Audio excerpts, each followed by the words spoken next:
தினம்தோறும் விளக்கேற்ற நல்ல எண்ணெய் இதயம் நல்லெண்ணெய். அனைவருக்கும் வணக்கம். இன்று எங்களுடைய நேற்று எங்களுடைய தலைவர் 234 தொகுதிக்கும் வேட்பாளர்கள் அறிவித்தார். முதல் கட்டமாக எங்களுடைய தலைவருடைய வேட்புமனு இன்று பெரம்பூர்ல தாக்கல் செய்யப்பட்டது. எங்களுடைய தலைவருடைய பிரச்சாரமும் வெற்றிகரமாக இன்று பெரம்பூர்ல துவங்கி அடுத்தடுத்த கட்டங்களை நோக்கி நகர்ந்திருக்கு. பெரும்பாலான இடத்துல எங்களுடைய வேட்பாளர்கள் வேட்புமனுகளை தாக்கல் செய்து கொண்டு வருகிறார்கள். இன்னைக்கு நாம திரும்பவும் சொல்றது என்னன்னா, ஒவ்வொரு இடத்திலும் இன்னைக்கு எங்களுடைய தலைவருடைய பிரச்சாரத்துல பாத்தீங்கன்னா எங்கேயுமே காவல்துறை இல்லை.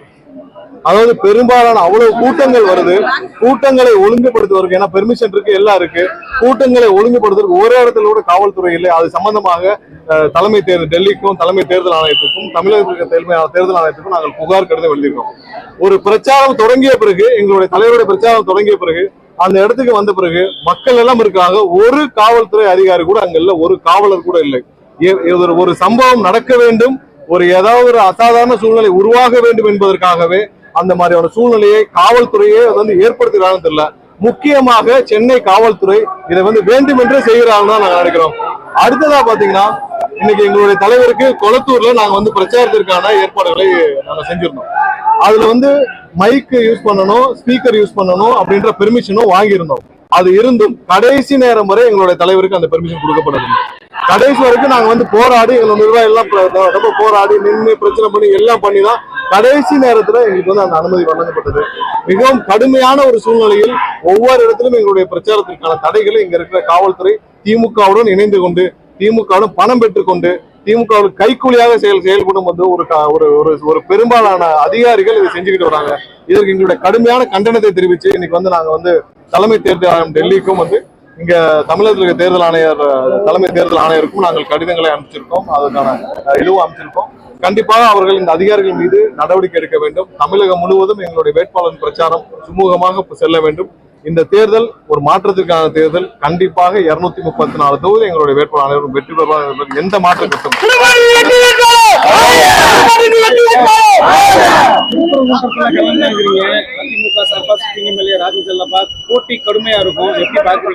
அதிமுக கட்சி இந்த தேர்தலுக்கு அப்புறம் இருக்காது என்பது தமிழக மக்கள். அதிமுக என்ற கட்சி இந்த தேர்தலுக்கு அப்புறம் இருக்காது. அதிமுக என்ற கட்சிக்கு வாக்களிப்பது பாரதிய ஜனதா கட்சிக்கு வாக்களிப்பது சமம். இந்த தேர்தலுக்கு பிறகு திரு எடப்பாடி பழனிசாமி அவருக்கே நல்லா தெரியும், திரு எடப்பாடி பழனிசாமி அவர்கள் பொதுச் செயலாளராக இருக்க போவது கிடையாது என்பது உறுதி. ஏன்னா அது அவருக்கும் தெரியும். அது தெரிஞ்சுதான் அவர் வேற வழி இல்லாமல் இன்று அவங்க எல்லாம் பாரதிய ஜனதா கட்சியுடைய கட்டுப்பாட்டில் இருக்கிறார்கள். இந்த தேர்தலுக்கு பிறகு அந்த கட்சி எல்லாம் பாரதிய ஜனதா கட்சியோடு சேர்க்கப்படும். இந்த தேர்தலோடு அதிமுக கட்சியே இருக்காது. பாவம் புரட்சி தலைவர் தன்னுடைய சொத்துக்களை எல்லாம் கொடுத்து ஆரம்பிச்ச ஒரு கட்சி. அம்மா 30-35 வருஷம் போராடி உயிரை கொடுத்து காப்பாற்றிய கட்சி இன்று டெல்லி கபலீகரம் செய்வதை தமிழக மக்கள் மாற்றிக்கொள்ள மாட்டார்கள். இன்று எல்லா இடத்திலையும் அதிமுகவிற்கு வாக்களிப்பது பாரதிய ஜனதா கட்சிக்கு வாக்களிப்பதற்கு சமம். அதனால எந்த இடத்திலும் அதிமுக வேட்பாளர்கள் வெற்றி பெற போவது கிடையாது. எங்களுக்கு ஒரே போட்டு திமுக தான். திமுக கண்டிப்பாக இந்த 2011 என்ன மாதிரி முடிவு ஒரு எதிர்கட்சி கூட ஆக முடியாத ஒரு நிலைமை இருந்துச்சோ அதேதான் இப்ப நடக்கும். அதிமுக யாரு நின்றாலும் எங்களுக்கு கவலை இல்லை. கண்டிப்பாக திருப்பரங்குன்றத்தில் வெற்றி வாய்ப்பு 100% உறுதி செய்யப்படும். அவர் நடிப்பு எடுப்படாதுன்னு சொல்லிட்டு ராஜகோபால் சொல்லிருக்காரு. எப்படி நீங்க பாக்குறீங்க? ஐஸ்கிரீம் சாப்பிட குழந்தை மாதிரி பேசுறாரு விஜய். அதாவது இவங்களுக்கு எல்லாம் என்ன செய்யணும்னே தெரியல. அந்த அதிமுக ஒரு பழைய பெருச்சாளிகளுக்கு என்ன செய்யணும்னு தெரியல. அந்த பழைய பெருச்சாளிகள் ஒன்னே ஒண்ணு சொல்றேன், டெபாசிட்டாவது வாங்க முடியுமான்னு பாருங்க. அந்த பழைய பெருச்சாளி சொல்றேன். ஏன்னா யாரும் இவரு அவரு எல்லாம் சொல்ல தேவையில்லை. இவங்க எல்லாரும் பேச வேண்டியது திமுக பத்தி பேசுறாங்களா? இல்ல. 4 நாள் ஒரு 6 மாசத்துக்கு முன்னாடி வரைக்கும் உங்களுடைய பொதுச் செயலாளர் தற்குறி பழனிசாமி, தவழ்ந்து போய் பதவி வாங்கிய பழனிசாமின்னு சொன்ன அண்ணாமலையுடன் கூட்டணி வைக்கிற உங்களுக்கு, நீங்கள் அவருடன் சேர்ந்து பாரதிய ஜனதா கட்சியுடன் கூட்டணி சேர்ந்த உங்களுக்கு பேசுவதற்கு, பொதுவில் பேசுவதற்கு எந்த தகுதியும் கிடையாது. அவங்களை பத்தி நாங்க பேச வேண்டியது. இந்த பழைய பெருச்சாளிகள் அனைவரும் அவங்களுடைய சொத்துக்களை காப்பாற்றுவதற்காக இன்னைக்கு பாரதிய ஜனதாவுடைய அடிமைகளாக இருக்கிறார்கள். அவரை பற்றி எங்களுக்கு கவலை. திருப்பரங்குன்ற வெற்றி வாய்ப்பு 100% இருக்கு. அங்க இருக்கிற மக்கள் அமைதியை விரும்புகிறார்கள். நாங்கள் எங்களால் தான் அமைதியை நிலைநாட்ட முடியும். அங்க பாரதிய ஜனதா கட்சியோ அதிமுக இல்ல, பாரதிய ஜனதா கட்சியோ இல்ல வேற எந்த கட்சியோ ஆட்சிக்கு வந்தாலும், வேற எந்த கட்சி அங்கே வந்து வெற்றி பெற்றாலும் அங்கே அமைதி இருக்காது. தமிழக வெற்றி கழகம் வந்தால் மட்டும்தான் திருப்பரங்குன்றம் அமைதியை திரும்பும். நாங்கள் வந்துதான் அமைதியை நிலைநாட்டுவோம். 100% திருப்பரங்குன்றம் 2 வருஷத்துக்கு எப்படி முன்னாடி எப்படி இருந்துச்சோ அதே சூழ்நிலையில் அமைதியான சூழ்நிலையை கண்டிப்பாக நிலைநாட்டும். இல்ல நாங்க தெளிவா சொல்லியிருக்கோம். அந்த சம்பவத்தை எங்களுடைய ஸ்டாண்ட்ல ரொம்ப தெளிவா சொல்லியிருக்கோம். அந்த பிரச்சனையை பெருசாக்கியது திமுக தான். அதை முன்னாடியே தடுத்து நிறுத்தலாம். அதே நேரத்தில் பாரதிய ஜனதா கட்சி வேண்டுமென்றே ஒரு எமோஷனல் இஷ்யூவை கிரியேட் பண்ணி திருப்பரங்குன்றத்தில் தேவையில்லாத அசாதாரண சூழ்நிலையை உருவாக்கினார்கள். திருப்பரங்குன்றம் அமைதியாக இருக்க வேண்டும் என்பதுதான் எங்களுடைய 100% நோக்கம்.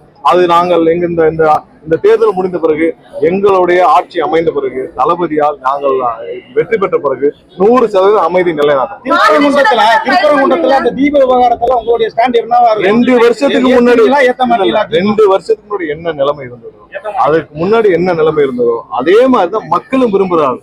இங்க யாருமே வந்து நீங்க போய் இந்த பிரச்சனை பண்ணணும் அந்த பிரச்சனை பண்ணணும், சுமூகமாக மக்கள் அனைவரும் சேர்ந்து என்ன முடிவு எடுக்கிறோம் அந்த முடிவுதான். மக்கள் கேட்கறதே வந்து ஒரு தரப்பு ஏத்தணும், ஒரு தரப்பு ஏத்தக்கூடாது. இல்ல அங்க லோக்கல் ஒரே நிமிஷம், அங்க இருக்கிற மக்கள் என்ன நினைக்கிறாங்கன்னா, இங்க அமைதியா இருக்கணும், இங்க எந்த பிரச்சனையும் வேண்டாம். திருப்பூர் மலைக்கு போறப்ப இவ்வளவு பேரிகார்ட் எல்லாம் வேண்டாம், இத்தனை போலீஸ் வேணாம், போறவங்களை என்ட்ரி பண்ணிட்டு உள்ள போய் ஒவ்வொருத்தர என்ட்ரி பண்ணிட்டு வேணாம். இத்தனை வருடமாக 100 வருடமாக அமைதியாக போயிட்டு இருந்த திருப்பரங்குன்றம் சர்ச்சைக்குரிய பகுதியாக மாற்றிய திமுகவிற்கும் பாரதிய ஜனதா கட்சிக்கும் எங்களுடைய கடுமையான கண்டனத்தை தெரிவிக்கிறோம். அவங்க 2 பேரும் இங்க இருந்து போகணும். தமிழ்நாட்டுல எந்தவித எமோஷனல் இஷ்யூஸும் இவங்களால கிரியேட் பண்ண முடியாது, கிரியேட் பண்ண விடமாட்டோம் என்பது உறுதியாக இருக்கும். திருப்பூர் மக்களுக்கு என்ன வாக்குறுதி சார் வைக்கிறீங்க?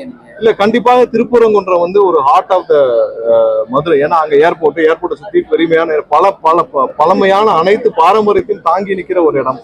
அந்த இடத்திற்கு இதுவரை எந்த வித ஒரு வளர்ச்சியும் கொடுக்கவில்லை.